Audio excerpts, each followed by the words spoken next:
तो video start करने से पहले मैं आपको बता दूं, अगर आपको न्यूज़ सीरीज देखना है तो आप मेरे सेकंड चैनल पे विजिट कर सकते हैं। उस चैनल का लिंक आपको डिस्क्रिप्शन में मिल जाएगा। तो पिछले एपिसोड में हमने देखा हाओचन और हाओचन के दोस्तों ने एक मिशन को कंप्लीट कर लिया था, जिस वजह से वो सभी काफी खुश हो गए थे। अब इसके आगे से एपिसोड की स्टार्टिंग होती है, जहाँ पर हम हाओचन के सभी दोस्तों को देखते हैं जो कि अभी के समय काफी खुश लग रहे थे, क्योंकि उन्होंने अपना पहला मिशन कंप्लीट कर लिया था। जिस वजह से सीमा सियान आगे बढ़ते हुए हाओचन से सवाल करता है आखिर हम आगे कहाँ जाने वाले हैं। अब ये सुनते ही हाओचन उससे कहता है हम जाने वाले हैं जैकी क्लैन, जहाँ के हमें लीडर को मारना है। अब ये सुनते वो सभी हैरान हो गए थे, क्योंकि जैकी क्लैन का लीडर काफी खतरनाक था। इसके बावजूद वो सभी इसके लिए तैयार हो गए थे, क्योंकि वो सभी जानते थे कि उनकी कैप्टन की पावर काफी ज्यादा थी, जिस वजह से उनके कैप्टन काफी आसानी से उसके लीडर को खत्म कर सकता है। सीमा सियान हाओचन की तरफ देखते हुए कहता है ये मिशन तो काफी आसान था, जिस वजह से मुझे ऐसा लगता है अगर ऐसे ही चलता रहा तो ये हमारे लिए काफी अच्छा होगा। लेकिन दूसरी तरफ हाओचन उसकी तरफ देखते हुए उससे कहता है हमारा जो अगला मिशन होने वाला है ये काफी हार्ड होने वाला है, जिस वजह से तुम सभी को सावधान रहने की जरूरत होगी, क्योंकि इन सभी मिशन में तुमने एक गलत कदम भी उठाई तो ये तुम्हारी जान ले सकती है। अभी के समय वो सभी ऐसी बातें कर ही रहे थे, तभी उन्होंने देखा कि सामने से काफी सारे लोग आ रहे हैं जो कि अभी के लिए काफी घायल थे। अभी ये देखते हाओचन उन सभी की मदद करने के लिए तैयार हो गया था, लेकिन तभी हाओचन की नजर उन सभी के पीछे पड़ती है, तो जहाँ पर वो देखता है कि काफी सारे डेमंस उसे मारने के लिए उसके पीछे पड़े हुए हैं। अब इस वजह से हाओचन काफी परेशान हो गया, क्योंकि उन सभी लोगों के पीछे जो डेमंस पड़े हुए थे वो काफी खतरनाक थे। तभी हाओचन कुछ सोचते हुए चैम्बर के लीडर के पास पहुंच जाता है, ताकि इस तरीके से वो इन सभी डेमंस के बारे में पता लगा सके। दूसरी तरफ जो चैम्बर के लीडर थे वो भी जानते थे कि हाओचन एक डेमन हंटिंग स्क्वाड से है, जिस वजह से वो उसकी मदद कर रहे थे, क्योंकि ये ऑर्डर खास मून प्रिंसेस ने दिया था, जिस वजह से वो कुछ भी करके मून प्रिंसेस को नाराज नहीं कर सकते थे, जिस वजह से वो अभी के समय हाओचन की मदद कर रहे थे। वो हाओचन की तरफ देखते हुए उससे कहते हैं ये सभी जो लोग हैं ये काफी पावरफुल हैं, इन्हें देखने से ऐसा लग रहा है कि इन डीमन ने इस पे काफी हमला किया है, जिस वजह से अगर इनकी मदद नहीं किया जाए तो वे कुछ समय के अंदर मारे जाएंगे। और इन डीमन में कुछ ऐसे भी डीमंस मौजूद है जो कि अपने आप को अदृश्य कर सकते हैं, जिस वजह से उन्होंने अपनी पावर का इस्तेमाल करते हुए इन सभी की पावर को ब्लॉक कर दिया है। अब इस कारण से वो सभी अपनी पावर का इस्तेमाल करते हुए यहाँ से फ्लाई नहीं कर सकते। अब ये सुनते ही हाओचन हैरान होने के साथ साथ काफी कंफ्यूज हो गया, क्योंकि उसे इस डीमन के बारे में कुछ भी जानकारी नहीं थी। अब हाओचन के एक्सप्रेशन को देखते हुए वो लीडर भी समझ चुका था कि हाओचन के इसके बारे में कुछ जानकारी नहीं है, जिस वजह से वो हाओचन को बताते हुए उससे कहता है क्या तुम इन सभी लोगों के ऊपर कुछ देख पा रहे हो। अब ये सुनते ही हाओचन की नजर इन सभी के लोगों के ऊपर जाती है, जहाँ पर हाओचन ऊपर की तरफ देखते हुए उससे कहता है ये तो काले बादल है। अब हाओचन की बात सुनते ही वो लीडर हंसने लग गया था। वो हाओचन की तरफ देखते हुए उससे कहता है ये कोई काली छाया नहीं है, बल्कि ये एक तरीके का डीमन है जो कि अपने आप को अदृश्य कर सकते हैं, जिस वजह से इन डीमंस को कोई भी नहीं देख सकता। दूसरी तरफ वो लीडर हाओचन को इग्नोर करते हुए उससे कहता है ये डीमंस अपने मुंह से ग्रीन लिक्विड निकालते हैं, जो कि किसी भी इंसान पे पड़ गया तो वो अपनी उड़ने की पावर खो देगा, जिस वजह से ये सभी लोग फ्लाई करते हुए यहाँ से स्केप नहीं कर सकते। अब ये सुनते ही हाओचन उससे कहता है तो हमें इसे कैसे रोक सकते हैं। अब हाओचन को इन सब को सुनते ही वो लीडर अपने सर को नाम हिलाने लग गया था। फिर वो हाओचन से कहता है मुझे इसके बारे में जानकारी नहीं है, जिस वजह से मुझे माफ करना कि मैं तुम्हारी यहाँ पर मदद नहीं कर पाऊंगा, लेकिन मैं तुम्हें इतना जरूर बता सकता हूँ कि इनके जो एल्डर्स है वो किस लेवल पे हैं। अब ये सुनते ही हाओचन थोड़ा सा खुश हो गया था। दूसरी तरफ वो लीडर हाओचन को बताते हुए उससे कहता है इनके जो एल्डर्स है वो लेवल 8 की एडवांस स्टेज पे है, जिस वजह से तुम मुझे ऐसा लगता है कि तुम इन्हें नहीं हरा सकते। अब इतनी इन्फॉर्मेशन लेने के बाद हाओचन पीछे आ जाता है, ताकि इस तरीके से वो अपनी दोस्तों को भी बता सके। अब कुछ समय के अंदर हाओचन अपनी दोस्तों को भी इसके बारे में जानकारी दे देता है। अब ये सभी पूरी बात सुनने के बाद सायर काफी परेशान हो गई थी। सायर हाओचन की तरफ देखते हुए उससे कहती अगर ऐसी बात है तो मैं भी तुम्हारे साथ जाऊंगी, ताकि इस तरीके से मैं भी तुम्हारी मदद कर सकूं।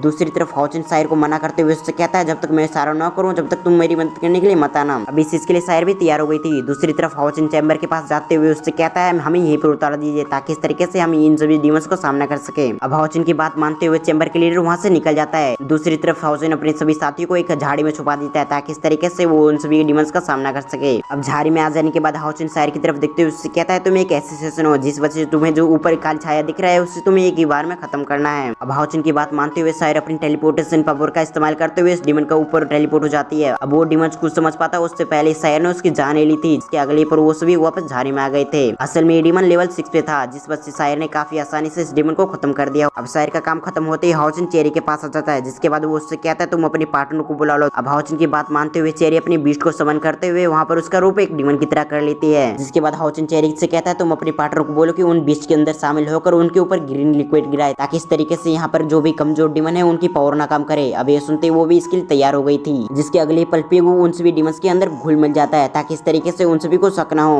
अब कुछ समय के अंदर भी पिगू भी उन सभी के ऊपर ग्रीन लिक्विड गिराने लग गया था, ताकि इस तरीके से वो सभी डीमंस फ्लाई न कर पाए। दूसरी तरफ उन सभी डीमंस को काफी गुस्सा आ रहा था। वो ऊपर की तरफ अदृश्य डीमंस की तरफ दिखते उससे कहता है आखिर तुम्हारा दिमाग खराब हो गया क्या, हम भी तुम्हारे साथ ही है, लेकिन तुम भी हमारे ऊपर ग्रीन लिक्विड क्यों गिरा रहे हो। लेकिन तभी एक डीमन को कुछ शक हो जाता है, जिस वजह से वो कहता है यहाँ पर जरूर कुछ गड़बड़ है। अब उसकी ये कहते हैं हमारा ये पार्ट यहाँ पर एंड हो गया। अब अगर आपको एक्सप्लेनेशन अच्छा लगा तो वीडियो को लाइक करके साथ चैनल को सब्सक्राइब कर लें। इसके साथ साथ बेल आइकन को प्रेस करना ना भूलें। तो फिर मैं मिलता हूँ किसी और वीडियो में, जब तक के लिए थैंक्स फॉर वॉचिंग। वॉचिंग। अब अगर आपने लास्ट पार्ट नहीं देखा तो एंड स्क्रीन पे आ रहा होगा। इसके अलावा आप मेरे सेकंड चैनल पे भी विजिट कर सकते हैं।